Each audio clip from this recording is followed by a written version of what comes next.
La promesse du Seigneur est qu'il reviendra nous conduire au royaume des cieux. Mais vous venez de témoigner que le Seigneur s'est déjà incarné pour accomplir l'œuvre du jugement des derniers jours. La Bible prophétise clairement que le Seigneur descendra avec puissance et grande gloire depuis les nuées blanches. C'est très différent de ce dont vous avez témoigné, que le Seigneur s'est déjà incarné et qu'il est descendu en secret parmi les hommes. Je ne comprends toujours pas cela. Vous est-il possible de m'en dire davantage? D'accord. Le Seigneur Jésus a dit lui-même qu'il descendrait du ciel sur des nuées blanches. C'est quelque chose que personne ne pourra nier. Le ciel et la terre se détruiront, mais les paroles du Seigneur resteront. De plus, le Seigneur accomplira tout selon ses paroles. Le Seigneur Jésus l'a clairement dit à l'homme. Et depuis 2000 ans, l'homme n'attend-il pas que le Seigneur descende avec les nuées? Monsieur Lin, vous dites que le Seigneur a promis qu'il reviendrait pour conduire l'homme au royaume des cieux. Ceci est certain. Car le Seigneur est fidèle, et il ne manquera pas d'accomplir ses promesses. Mais il nous faut d'abord savoir que le retour du Seigneur par l'incarnation dans les derniers jours, afin de réaliser l'œuvre du jugement, est directement lié à notre enlèvement vers le royaume des cieux. Si nous étudions attentivement la Bible, il n'est pas difficile d'en trouver des preuves.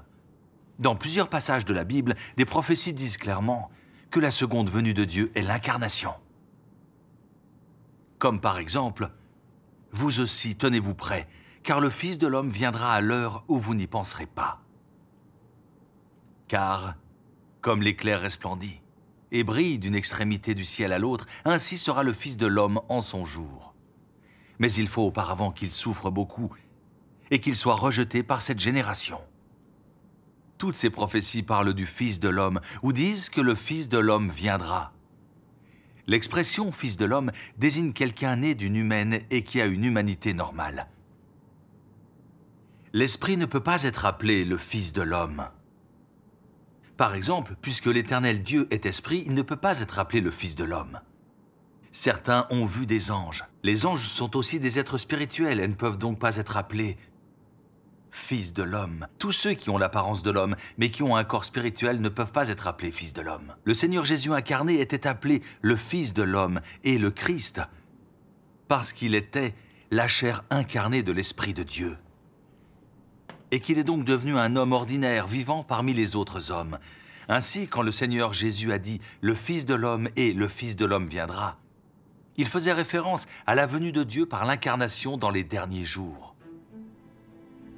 Et quand il a dit « Il faut auparavant qu'il souffre beaucoup et qu'il soit rejeté par cette génération », cela montre encore plus explicitement que lorsque le Seigneur reviendra, il le fera en devenant chair. S'il venait sous la forme d'un esprit plutôt que dans la chair, il est certain qu'il ne pourrait pas connaître la souffrance et être rejeté par cette génération.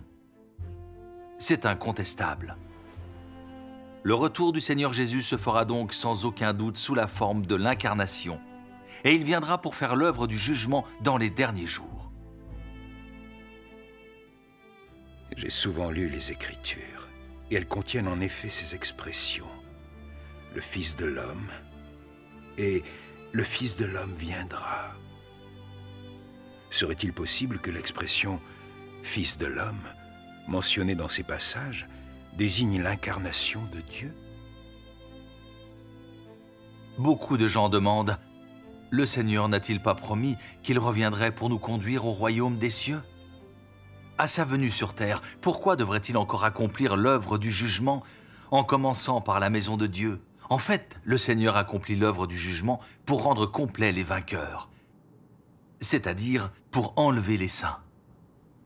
Nous pouvons trouver beaucoup de passages de la Bible qui montrent pourquoi le Seigneur doit faire l'œuvre du jugement quand il viendra.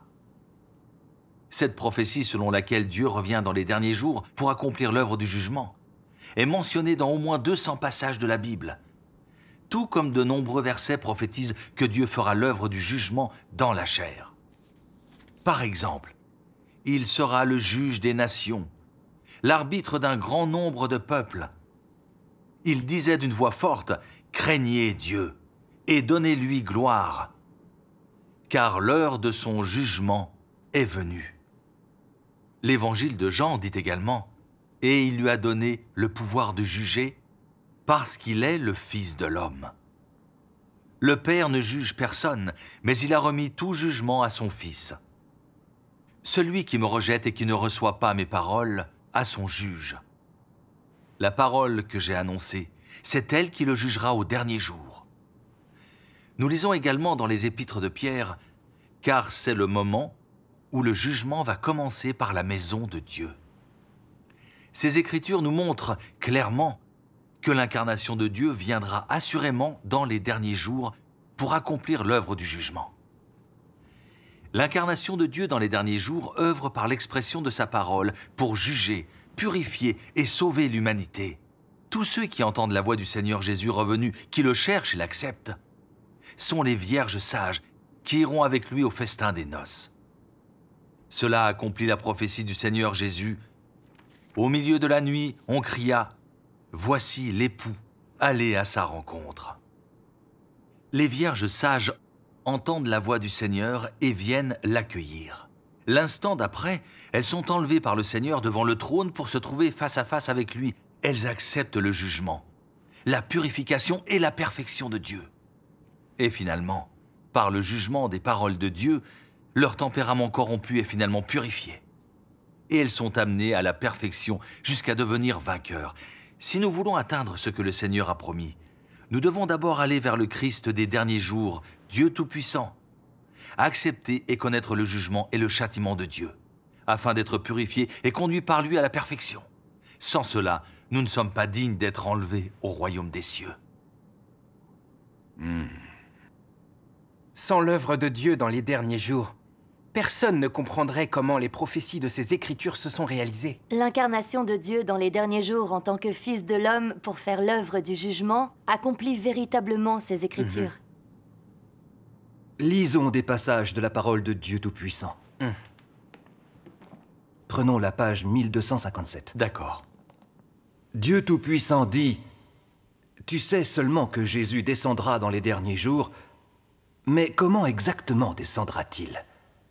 Un pécheur comme toi, toi qui viens d'être racheté, qui n'a pas été transformé ou perfectionné par Dieu, peux-tu être selon le cœur de Dieu ? Quant à toi, toi qui reflètes encore le vieil homme, il est vrai que tu as été sauvé par Jésus, et que tu n'es pas compté comme un pécheur à cause du salut de Dieu. Mais cela ne prouve pas que tu ne sois pas un pécheur et ne sois pas impur. Comment peux-tu être saint si tu n'as pas été transformé ? À l'intérieur, tu es assailli par l'impureté, l'égoïsme et la bassesse. Mais tu souhaites toujours descendre avec Jésus. La chance te sourirait à ce point. Tu as raté une étape dans ta foi en Dieu. Tu as simplement été racheté, mais n'as pas été transformé. Pour que tu sois selon le cœur de Dieu, Dieu doit personnellement te transformer et te purifier. Si tu es seulement racheté, tu seras incapable d'atteindre la sainteté. De cette façon, tu ne seras pas qualifié pour partager les bénédictions de Dieu. Car tu as raté une étape de l'œuvre de la gestion de l'homme par Dieu, qui est l'étape clé de la transformation et du perfectionnement. Et donc toi, un pécheur qui vient d'être racheté, tu es incapable de recevoir directement l'héritage de Dieu.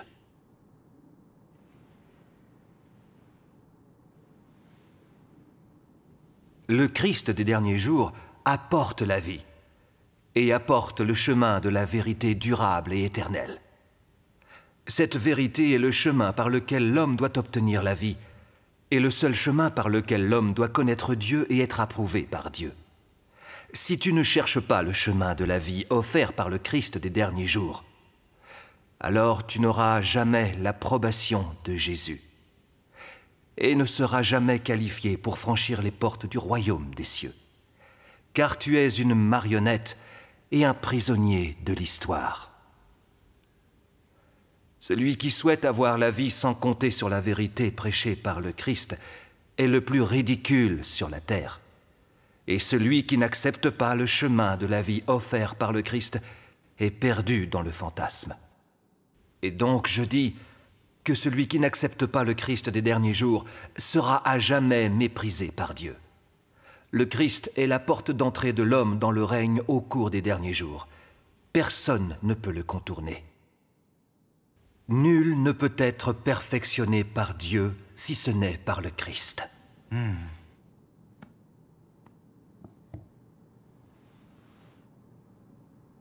Les paroles de Dieu Tout-Puissant montrent la voie vers le royaume des cieux. Le Christ des derniers jours est la porte permettant d'entrer dans le royaume des cieux. Si l'homme ne fait pas l'expérience de l'œuvre du jugement du Christ dans les derniers jours, il ne peut pas être purifié et amené à la perfection, et ne pourra jamais entrer dans le royaume de Dieu. C'est là l'autorité manifestée par le Dieu incarné. Cela prouve qu'à sa seconde venue, le Seigneur sera assurément incarné pour accomplir l'œuvre du jugement dans les derniers jours. Dieu a déjà accompli cela. Si quelqu'un pense pouvoir être enlevé vers le royaume des cieux, sans connaître l'œuvre de Dieu dans les derniers jours, c'est le symptôme de ses conceptions et de ses illusions. Et cela ne se réalisera jamais.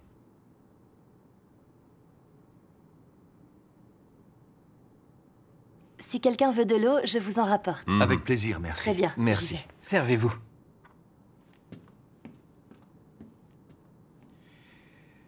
Vous avez expliqué que la venue du Fils de l'homme se rapporte à l'incarnation de Dieu.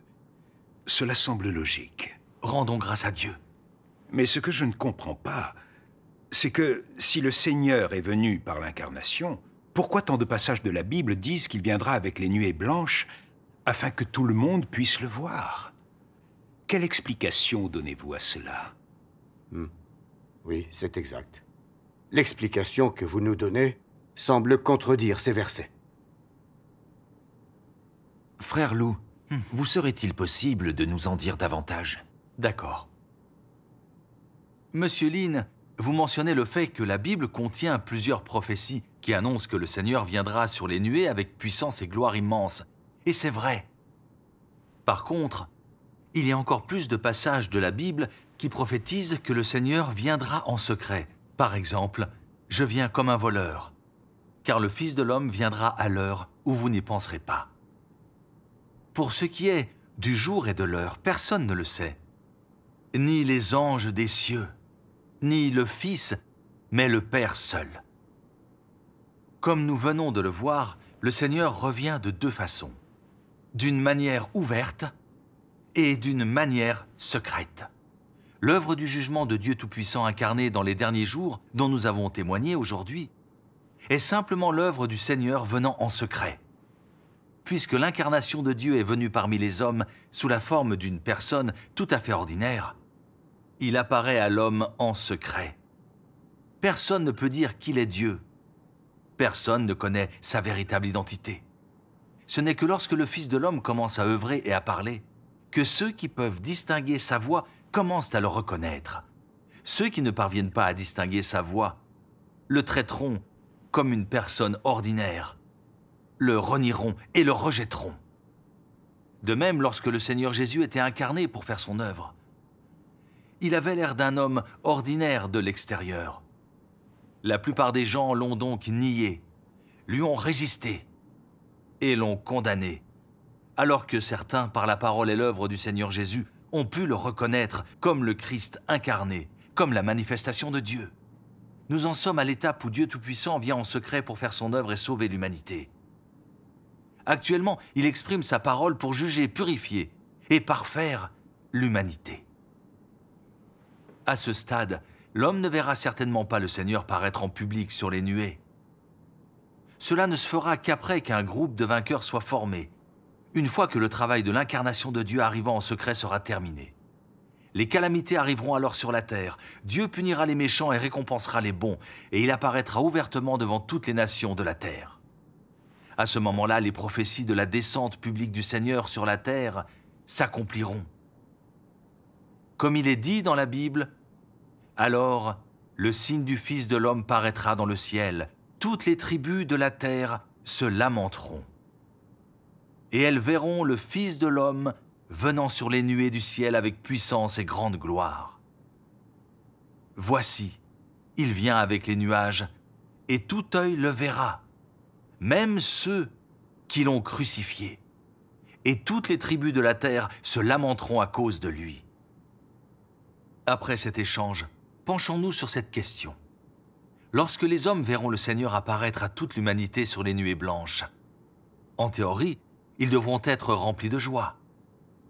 Et pourtant, il est dit, toutes les tribus de la terre se lamenteront. Comment cela peut-il arriver? Voici pourquoi, lorsque Dieu apparaîtra finalement en public, l'œuvre du salut de l'incarnation de Dieu pendant sa descente secrète parmi les hommes sera déjà terminée. Et Dieu aura commencé à récompenser les bons et punir les méchants. À ce moment-là, tous ceux qui auront rejeté l'œuvre secrète de Dieu auront perdu toute chance d'être sauvés. Ceux qui l'ont crucifié, c'est-à-dire ceux qui ont résisté au Christ des derniers jours, Dieu Tout-Puissant, et l'ont condamné, comment ne pourront-ils pas se frapper la poitrine de désespoir, se lamenter et grincer des dents, sachant que celui à qui ils ont résisté et qu'ils ont condamné est la seconde venue du Seigneur Jésus? C'est de cette façon que se produira la scène décrite ainsi. Toutes les tribus de la terre se lamenteront.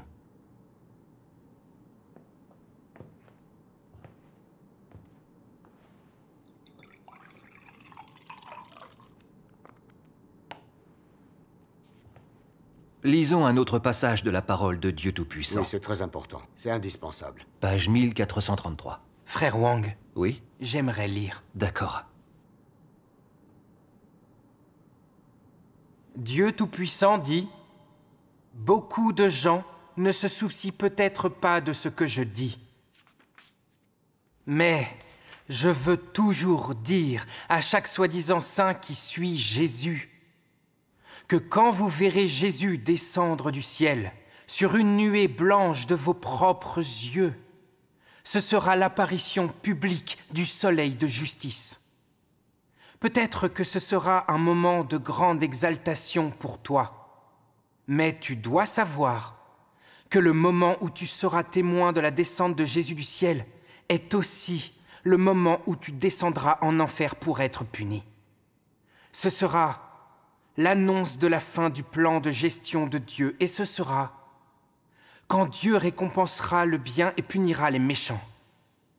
Car le jugement de Dieu aura pris fin avant que l'homme ne voie des signes, quand il n'y aura que l'expression de la vérité. Ceux qui acceptent la vérité et ne cherchent pas des signes et donc ont été purifiés iront devant le trône de Dieu et entreront dans les bras du Créateur. Seuls ceux qui persistent à croire que le Jésus qui ne monte pas sur une nuée blanche est un faux Christ seront soumis à un châtiment éternel. Car ils ne croient qu'au Jésus qui manifeste des signes, mais ne reconnaissent pas le Jésus qui proclame le jugement sévère et libère la vraie voie de la vie. Et donc, il est certain que Jésus s'occupera d'eux quand il reviendra ouvertement sur une nuée blanche. Le retour de Jésus est un grand salut pour ceux qui sont capables d'accepter la vérité, mais un signe de condamnation pour ceux qui sont incapables d'accepter la vérité. Vous devriez choisir votre propre chemin et ne devriez pas blasphémer contre le Saint-Esprit et rejeter la vérité. Vous ne devriez pas être quelqu'un d'ignorant et d'arrogant, mais quelqu'un qui obéit à la direction du Saint-Esprit, qui désire et cherche la vérité. Ce n'est que de cette manière que vous en profiterez.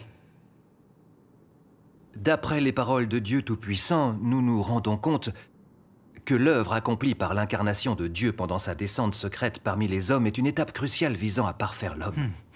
Dans le plan de 6000 ans que Dieu a conçu, cette œuvre représente une occasion très rare pour lui de parfaire l'homme.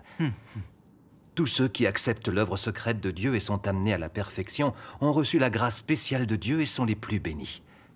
Si nous ne chérissons pas cette occasion extrêmement rare et manquons l'œuvre de Dieu permettant de devenir vainqueurs, nous ne pourrons que nous lamenter et grincer des dents, assaillis par de profonds regrets.